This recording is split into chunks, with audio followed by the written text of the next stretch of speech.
السلام علیکم ناظرین۔ کرلوس عثمان سیزن 2 کی دوسری قسط کے ساتھ حاضر خدمت ہیں۔ قسط کے شروع میں داؤد استاد تجارت کا سامان لے کر سغوت شہر میں داخل ہوتا ہے۔ داؤد لوہار کے ساتھ احمد بھی موجود ہوتا ہے۔ یہاں داؤد لوہار اور احمد کا سامنا آیا نکولا کے خاص آدمی کلاڈیس سے ہوتا ہے۔ دوسرے منظر میں عثمان اور گوگتوک ایک جنگل کے کنارے پہنچتے ہیں اور ایک سپاہی عثمان کو لے کر جنگل کے اندر داخل ہو جاتا ہے۔ جنگل کے اندر داخل ہو کر انکشاف ہوتا ہے کہ یہ سب ایک چال تھی۔ عثمان پر دھوکے سے حملہ کر کے ایک خنجر اس کے سینے میں اتار دیا جاتا ہے اور یادلک حسن کا خاص آدمی عثمان کو گرفتار کر لیتا ہے۔ دوسری طرف خیمے میں موجود ارطغرل بے افضل خاتون کو گرفتار کروا دیتے ہیں اور گندوز کو عثمان کی تلاش میں روانہ کر دیتے ہیں۔ اس کے بعد دندار بے کو سرزنش کرتے ہوئے قبیلہ چھوڑنے کا کہہ کر سوغوت روانہ کر دیتے ہیں۔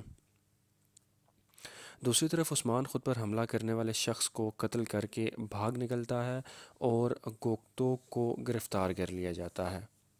اس دوران نکولا کلاڈیس کے ساتھ قبیلے میں آتا ہے اور خیمے میں ارطغرل بے کو دیکھ کر حیران رہ جاتا ہے۔ نکولا ارطغرل بے کو سونے کی اشرفیاں پیش کر کے اپنے سپاہی آزاد کرنے کی درخواست کرتا ہے اور کہتا ہے کہ میں چاہتا ہوں کہ ہمارے درمیان امن معاہدہ ہو۔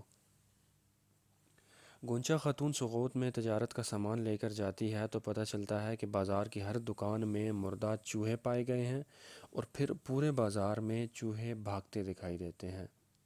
گونچا خاتون سغوت میں موجود دندار بے کے پاس جا کر پریشانی میں سارا معاملہ اسے بتاتی ہے اور دندار بے سالتوک سے سب کو اکٹھا کرنے کو کہتا ہے۔ بالا خاتون داؤد لوہار اور ادریس کمہار کو خیمے میں کھانے پر بلاتی ہے تاکہ ارطغرل بے ان سے قبیلے کے حالات کے بارے میں جان سکیں۔ دوسری طرف عثمان زخمی حالت میں گھوڑے سے گر پڑتا ہے اور کھلے میدان میں بے ہوش ہو جاتا ہے، تو مجذوب اسے وہاں سے اٹھا کر اپنی پناہ گاہ میں لے جاتا ہے اور وہاں اس کا علاج کرتا ہے۔ مجذوب میدان میں یادلک حسن کے آدمی کو چھپے لفظوں میں تنبیہ بھی کرتا ہے۔ اس کے بعد گندوز اپنے سپاہیوں کے ساتھ حملہ کر کے قید میں موجود گوگتوک کو آزاد کروا لیتا ہے اور گوگتوک اسے بتاتا ہے کہ یادلک حسن کے آدمی کوزگن نے ہمارے لیے جال بچھایا تھا۔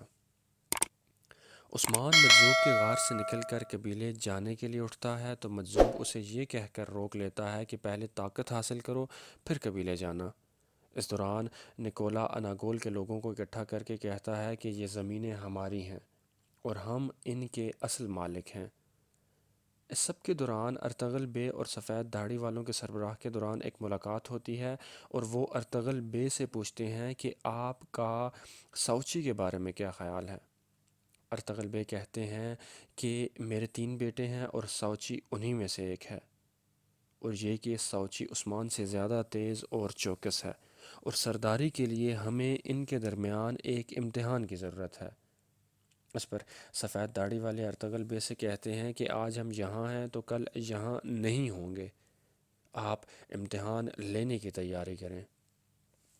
دوسری طرف عثمان کو خواب میں ایک بار پھر سے اپنے سینے سے نورانی درخت نکلتا دکھائی دیتا ہے اور جب اس کی آنکھ کھلتی ہے تو مجذوب اس کے سامنے بیٹھا مسکرا رہا ہوتا ہے اور عثمان سے کہتا ہے کہ آپ کو تو خوابوں میں بھی سکون نصیب نہیں ہے، آپ درخت والے خواب کے بارے میں پریشان نہ ہوا کریں۔ دوسری طرف قبیلے میں ارطغرل بے کے دوسرے بیٹے ساؤچی کی واپسی ہوتی ہے، لیکن قبیلے میں اپنے والد اور بھائیوں کو نہ پا کر وہ پریشان ہو جاتا ہے۔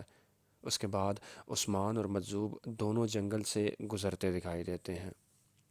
اس کے بعد جنگل میں ارطغرل بے اور عبد الرحمن غازی کی ملاقات دکھائی گئی ہے۔ عبد الرحمن غازی ارطغرل بے کو دیکھ کر بے حد شکر گزار ہوتے ہیں۔ ارطغرل بے پوچھتے ہیں کہ بامسی بے کے بارے میں کیا خبر ہے تو انہیں بتایا جاتا ہے کہ انہوں نے اپنا فرض پورا کر دیا ہے اور آپ کے حکم کے منتظر ہیں۔ اس کے بعد ارطغرل بے یادلک حسن کی شکار گاہ میں آتے ہیں۔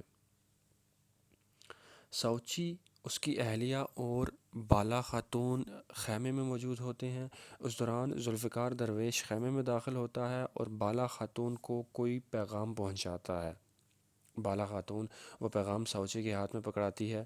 ساوچی اپنی اہلیہ سے کہتا ہے کہ نکولا بازنطین سے گولہ بارود منگوا رہا ہے۔ ارطغرل بے یادلک حسن کو کہتے ہیں کہ میں نے حزل خاتون کو قید کر دیا ہے اور تمہارے ساتھی کوزگن نے غداری کر کے عثمان پر گھات لگائی تھی۔ دوسری طرف عثمان جنگل میں کوزگن پر مجذوب کے ذریعے گھات لگا کر حملہ کر دیتا ہے اور کوزگن کو قابو میں کر لیتا ہے۔ اس کے بعد سوغوت کی سرائے میں دندار بے موجود ہوتے ہیں اور ان کی موجودگی میں ایک شخص کھانا کھاتے ہوئے بے ہوش ہو کر گر پڑتا ہے۔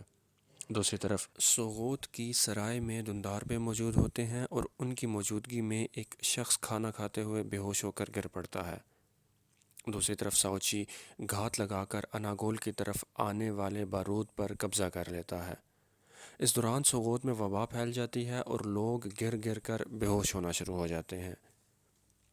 ساوچی مرکزی خیمے میں داخل ہو کر ارطغرل بے کو بارود کے بارے میں بتاتا ہے اور کہتا ہے کہ ہم قلعے پر حملہ کر کے نکولا کو ختم کر دینا چاہیے، لیکن ارطغرل بے اس سے صبر کرنے کو کہتے ہیں۔ اس کے بعد ارطغرل بے نماز کی ادائیگی کے دوران دل کا دورہ پڑنے سے بے ہوش ہو جاتے ہیں۔ ادھر جنگل میں ایک منصوبے کے تحت کوزگن کو بھگا دیا جاتا ہے اور عثمان گوکتوک کو کوزگن کا پیچھا کرنے کا کہتا ہے۔ اس کے بعد جنگل میں منگولوں کی پناہ گاہ میں یادلک حسن کو دکھایا جاتا ہے جو کہ منگول سردار کے ساتھ بیٹھا ہوتا ہے۔ اسی دوران چند گھڑ سوار منگول کوزگن کو قیدی بنا کر پناہ گاہ میں لاتے ہیں۔ گوکتوک جنگل میں عثمان اور گندوز کے پاس واپس آ کر بتاتا ہے کہ کوزگن کے مالک کا پتہ چل گیا ہے۔ اب عثمان اپنے ساتھیوں کے ساتھ منگولوں کی پناہ گاہ پر حملہ کرنے جاتا ہے، لیکن وہاں تمام منگول مردہ حالت میں پائے جاتے ہیں۔